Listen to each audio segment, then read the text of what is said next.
하나님 아버지, 어둠이 아직 물러가지 않은 이 새벽, 우리의 영혼을 깨우고 하나님 앞으로 나아올 수 있도록 인도하신 것 참 감사합니다.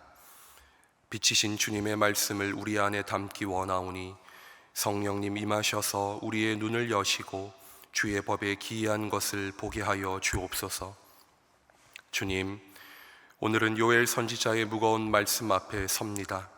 심판의 언어가 가득하고 소환의 명령이 울려 퍼지는 주님의 말씀 앞에서 우리의 삶을 조용히 돌아보기 원합니다.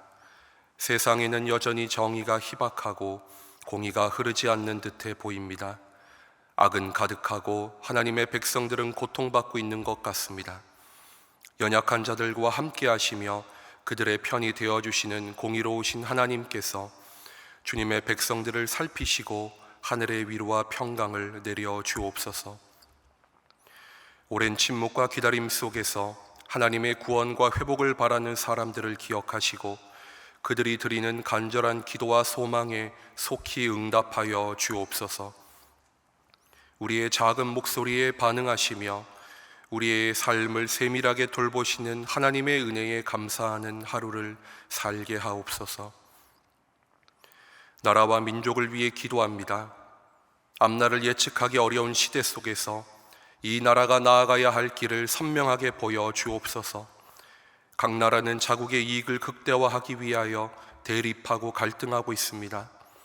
아직도 여러 전쟁이 끝나지 않은 가운데 새로운 전쟁이 시작되려 하고 있습니다. 냉혹한 국제 질서 속에서 우리 민족이 현명한 선택을 할 수 있도록 도와주시고 하나님만을 의지할 수 있게 하옵소서. 위기 상황을 헤쳐나갈 지혜를 각 영역의 지도자들에게 허락하시고 성도들은 마음을 모아 나라를 위해 기도하게 하옵소서. 한국교회와 우리 교회를 위해 기도합니다. 선교사들이 뿌린 복음의 씨앗이 자라 한국교회라는 거대하고 아름다운 나무를 이루게 하심을 감사합니다. 나라가 어지러울 때마다 교회가 사회의 등불이 되어 어두운 곳에 빛을 비추었습니다. 하지만 지금은 복음의 능력을 상실한 채 규모와 영향력, 성취를 앞세웠던 우리의 잘못을 용서하여 주옵소서. 다음 세대가 주님의 교회를 자랑스럽게 생각할 수 있도록 교회의 지도자들과 어른들이 더 겸손한 마음으로 우리 자신을 돌아보고 교회를 바르게 세워나가기 원합니다. 한국교회의 목회자들에게 겸손과 섬김의 마음을 주시고 직분자들에게 첫사랑을 회복시켜 주옵소서. 소망교회를 이 땅에 세우신 주님, 우리 교회가 주님의 사랑을 이웃들에게 전하는 도구가 되기 원합니다. 올해 선함의 번짐이라는 비전을 우리에게 주셨으니 성도 한 사람 한 사람이 자신의 자리에서 주님이 시작하신 선한 일이 온전히 이루어지도록 기도하며 성실하게 살아가기 원합니다. 담임 목사님께 하늘의 영감과 땅의 지혜를 허락하시고 함께 섬기는 교역자들에게 건강과 은혜를 허락하여 주옵소서. 다양한 사역을 감당하고 있는 성도들에게 기쁨과 감사가 넘치게 하옵소서. 새해에 새롭게 진행되는 각 재직 부서에 기름 부어주시고 기도로 준비하는 재직 수련회에도 큰 은혜를 베풀어 주옵소서. 질병으로 힘들어하는 성도들이 곳곳에 있습니다. 암투병 중에 있거나 수술을 앞두고 있거나 육신의 질병과 정신적인 고통으로 두려워하는 성도들의 영혼들이 있습니다. 그들을 강한 팔로 붙들어 주옵소서. 그 병에서 속히 노임을 받게 하시며 예수 그리스도의 치유의 역사가 오늘 지금 이곳에서 일어나게 하옵소서. 이제 하나님의 말씀 앞으로 나아갑니다. 요엘의 말씀을 통해 우리 교회와 각 성도들에게 들려주실 메시지를 기대합니다. 하나님의 말씀이 선포될 때 깨달을 수 있는 지혜를 주시고 실천할 용기와 힘을 부어 주옵소서. 우리의 구속자 되시는 예수 그리스도의 이름으로 기도드립니다. 아멘. 오늘 우리에게 주시는 하나님의 말씀은 요엘 3장 9절에서 15절의 말씀입니다. 요엘 3장 9절에서 15절의 말씀입니다. 함께 읽겠습니다. 너희는 모든 민족에게 이렇게 널리 선포할지어다. 너희는 전쟁을 준비하고 용사를 격려하고 병사로 다 가까이 나와서 올라오게 할지어다. 너희는 보습을 쳐서 칼을 만들지어다. 창을 쳐서 낫을 쳐서 창을 만들지어다. 약한 자도 이르기를 나는 강하다 할지어다. 사면의 민족들아 너희는 속히 와서 모일지어다. 여호와여 주의 용사들로 그리로 내려오게 하옵소서. 민족들은 일어나서 여호사밧 골짜기로 올라올지어다. 내가 거기에 앉아서 사면의 민족들을 다 심판하리로다. 너희는 낫을 쓰라. 곡식이 익었도다. 와서 밟을지어다. 포도주 틀이 가득히 차고 포도주 독이 넘치니 그들의 악이 크미로다. 사람이 많음이여 심판의 골짜기에 사람이 많음이여 심판의 골짜기에 여호와의 날이 가까움이로다. 해와 달이 캄캄하며 별들이 그 빛을 거두도다. 아멘. 휴대폰에 벨소리가 울리면 보통 사람들은 그 휴대폰의 발신자의 정보를 가장 먼저 확인하게 되어 있습니다. 휴대폰 화면에 찍혀 있는 그 발신자의 정보를 보고 나면 어떤 이에 따라서는 기쁘기도 하고 또 어떤 이는 그 발신자의 정보를 보고 짜증을 내거나 또는 긴장을 하기도 합니다. 저는 그 휴대폰의 화면에 발신자가 딸로 뜨면 아주 기분이 좋습니다. 세상에서 가장 무서운 중이 따님께서 친히 저에게 전화를 걸어 주셨기 때문에 우린 사이가 제법 괜찮아 라고 제가 생각하며 내심 기뻐합니다. 사춘기 딸이 친하지 않으면 아빠한테 그렇게 직접 전화를 거는 경우는 많지 않기 때문이죠. 그래서 딸이 연락을 줄 때면 저는 대단히 기분이 좋고 행복합니다. 반대로 보험 가입 전화나 알 수 없는 번호가 휴대폰에 뜨면 짜증이 날 때가 있죠. 바쁜데 그리고 사역이 많은데 신방을 하고 있는데 그런 전화가 오면 수신 거부조차 누르기가 귀찮을 만큼 아주 짜증이 납니다. 때로는 경조부에서 연락이 올 때는 슬픔과 긴장감이 돌 때가 있습니다.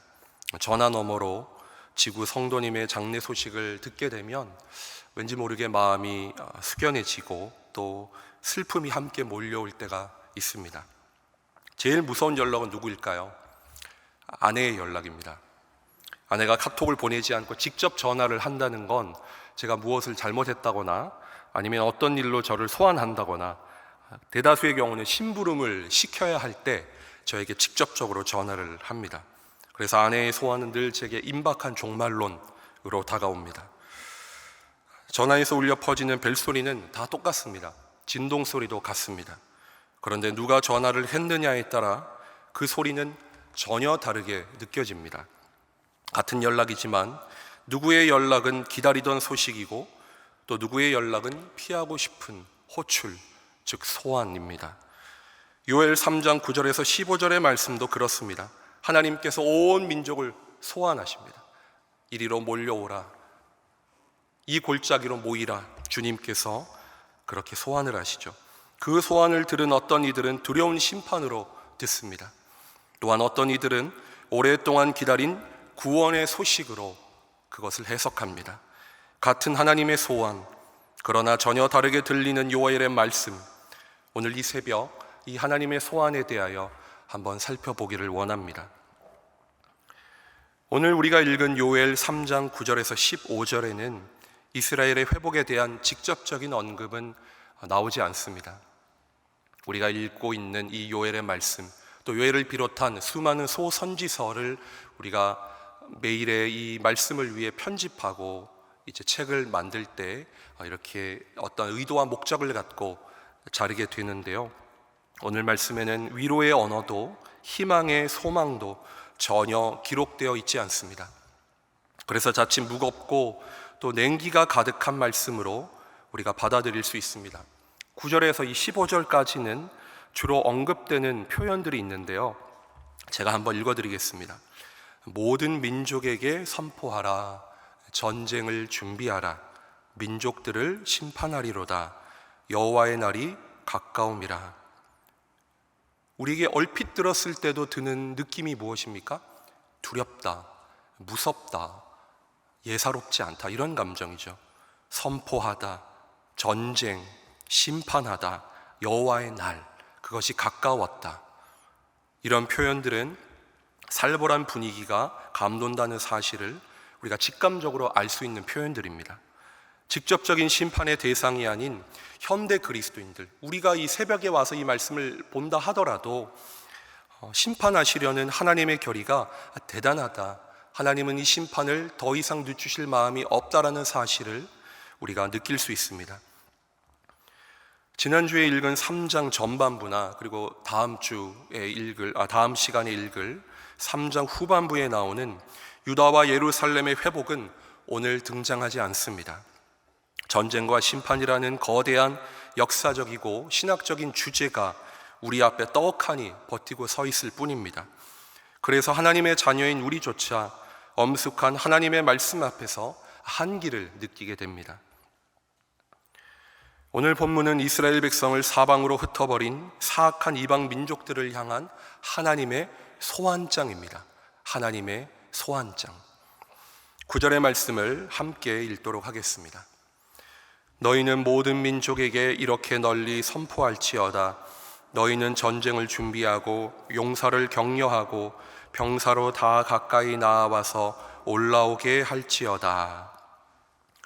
요엘 선지자는 이스라엘을 둘러싸고 있는 이 이방 민족들을 향해 전쟁을 바로 계시할 것처럼 그렇게 하나님의 예언을 선포합니다. 이 하나님의 소환장을 받은 열국의 민족들은 전투를 준비하고 싸울 병사들을 곧 소집해야 했습니다. 10절에는 또 흥미로운 구절이 나오는데요, 10절 말씀도 같이 한번 읽어보도록 하겠습니다. 너희는 보습을 쳐서 칼을 만들지어다. 낫을 쳐서 창을 만들지어다. 약한 자도 이르기를 나는 강하다 할지어다. 제가 아까 성경 봉독을 하다가 원래 제 입에 익어 있던 대로 이제 실수를 해서 읽을 만큼, 원래 우리가 알고 있는 표현은 칼을 쳐서 보습을 만들고 창을 쳐서 낫을 만든다, 이렇게 우리가 알고 있죠. 그런데 오늘 말씀에는 정반대로 표현되어 있습니다. 쉬운 표현으로 말하면 농기구인 이런 삽과 또 괭이를 쳐서 칼과 창을 만들라, 이런 표현입니다. 이 말씀은 우리에게 익숙한 성경의 구절과 정반대가 되는, 대비가 되는 말씀인데요, 농기구를 전쟁기구로 바꾸라는 이 하나님의 명령은 이사야 2장 4절 또 미가 4장 3절에 나오는 하나님의 말씀과 전혀 반대의 말씀입니다. 이사야 2장 4절에는 이렇게 기록되어 있습니다. 그가 열방 사이에 판단하시며 많은 백성을 판결하시리니 무리가 그들의 칼을 쳐서 보습을 만들고 그들의 창을 쳐서 낫을 만들 것이며 이 나라와 저 나라가 다시는 칼을 들고 서로 치지 아니하며 다시는 전쟁을 연습하지 아니하리라. 정반대죠. 또 미가서 4장 3절은 비슷합니다만 그 똑같은 의미를 또 담고 있어요. 조금의 차이가 있습니다. 그가 많은 민족들 사이의 일을 심판하시며 먼 곳 강한 이방 사람들을 판결하시리니 우리가 그 칼을 쳐서 보습을 만들고 창을 쳐서 낫을 만들 것이며 이 나라와 저 나라가 다시는 칼을 들고 서로 치지 아니하며 다시는 전쟁을 연습하지 아니하고 라고 기록이 되어 있습니다. 이사야와 미가 모두 이 전쟁 무기인 칼과 창을 쳐서 농기구, 농사 짓는 데 쓰는 그 도구를 만들어라, 그렇게 해서 평화를 이루라 라는 하나님의 말씀을 선포하고 있습니다. 하지만 오늘 요엘은 어떻습니까? 이걸 거꾸로 역으로 바꿔버립니다. 우리의 입에도 익숙해져 있는 이 농사기구를 쳐서 전쟁 도구로 바꾸라, 그리고 너희는 전쟁하러 모이라, 그렇게 소환을 하고 계신 거죠. 10절의 말씀은 현재의 세계가 아직 하나님의 정의가 실현되지 않은 그러한 악한 세상이라는 점을 풍자적으로 요엘이 빗대어 말한 그런 예언입니다. 쉽게 말하면 실력도 없고 형편이 없는, 준비가 되어 있지 않는 이 불의한 사람이 스스로 내가 똑똑하다, 내가 아주 강하다, 힘이 있다 라고 착각을 해서 하나님을 거스르는 자기 기만을 뜻합니다. 하나님께서 그들의 교만을 그대로 드러내시고 그들이 스스로 강하다라고 믿는 그 상태로 심판의 골짜기로 모이도록 주님이 부르신 사건입니다. 민족을 향한 하나님의 소환장은 계속해서 이어집니다. 11절과 12절의 말씀인데요, 같이 한번 읽어보겠습니다. 사면의 민족들아, 너희는 속히 와서 모일지어다. 여호와여, 주의 용사들로 그리로 내려오게 하옵소서. 민족들은 일어나서 여호사밧 골짜기로 올라올지어다. 내가 거기에 앉아서 사면의 민족들을 다 심판하리로다. 하나님은 이스라엘 민족을 사방으로 흩어버리게 만든 이 이방 민족들에게 심판을 확실히 말씀하시면서 온 세상을 다스리시는 역사의 주관자는 누구다? 하나님이시다. 하나님만 이 세상을 다스리시고 주관하신다라는 이 사실을 전적으로 보여주십니다. 심판의 골짜기로 오늘 표현되어 있는 이 여호사밧 골짜기, 이 골짜기에 모인 이방 민족들은 하나님의 심판을 받도록 예정되어 있었습니다. 본문 13절에는 민족들이 받을 심판과 진노의 모습이 상징적으로 표현되어 있습니다.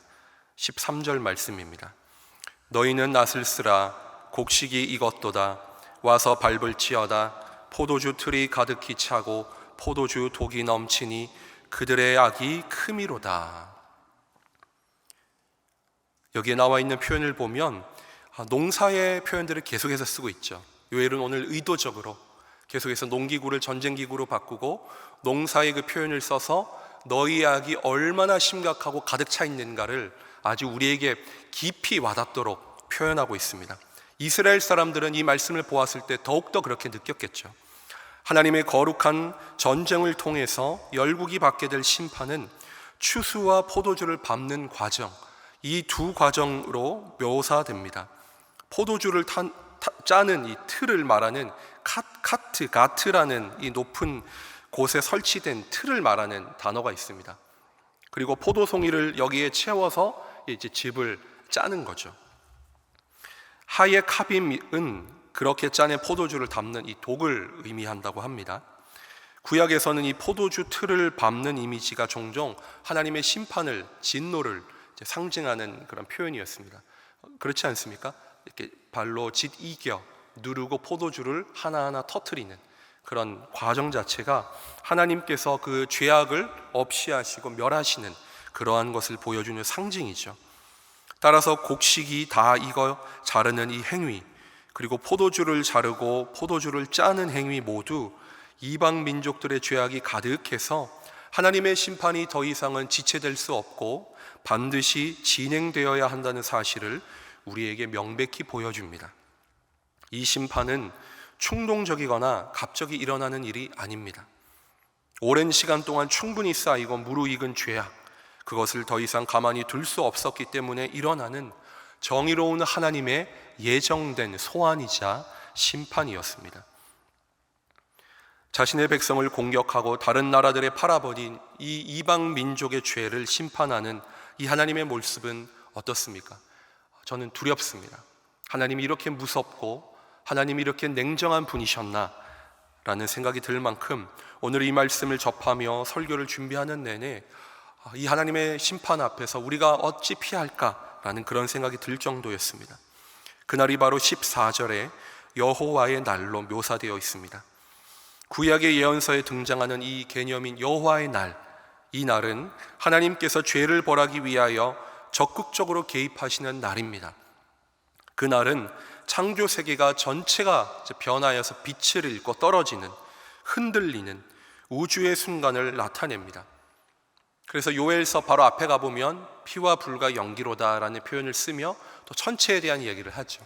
곳곳에 보면 하나님의 진노의 심판이 임할 때 이 모든 천체가 흔들리는 듯한 빛을 잃는 공포스러운 날로 묘사될 때가 있습니다.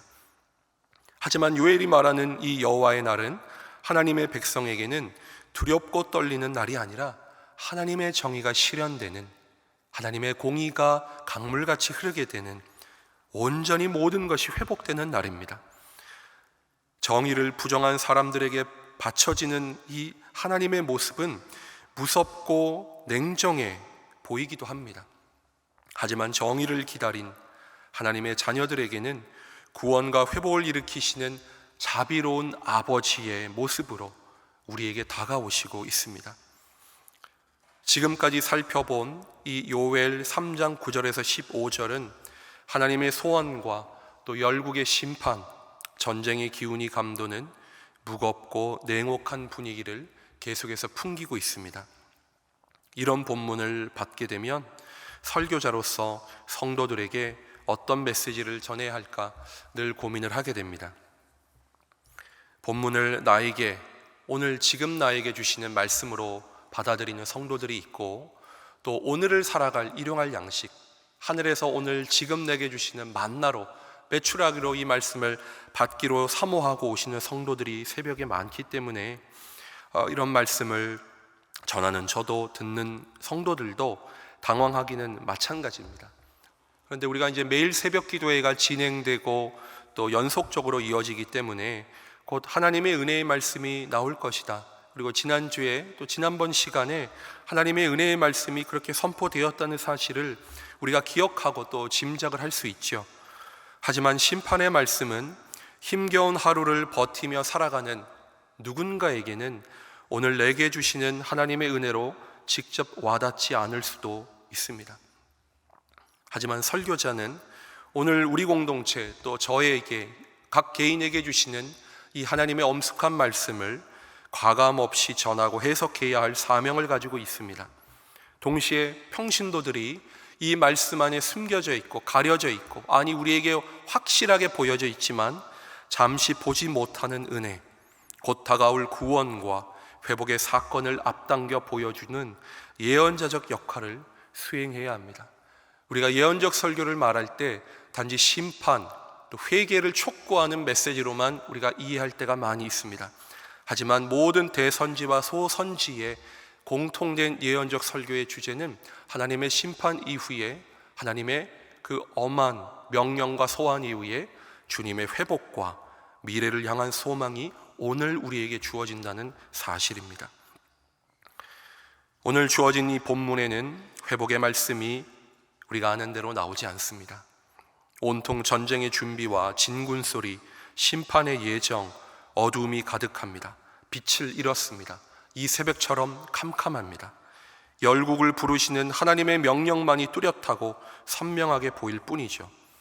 하나님의 소원이 끝나는 날, 열국을 심판하시고 정의를 바로 세우시는 주권자 하나님께서 자기 백성을 흩어졌던 사방에서 다시 부르실 것입니다. 오늘 하루가, 그리고 요즘 생활이 해와 달이 캄캄하고 별이 사라진 이스라엘의 상황처럼 빛이 보이지 않는 어두운 시기 속에 놓여 있다고 생각할지도 모릅니다. 주변에서 일어나는 두려운 일들에 가슴이 내려앉고 또 심판의 소리에 소스라치게 그렇게 놀라시는 분들도 있을 겁니다.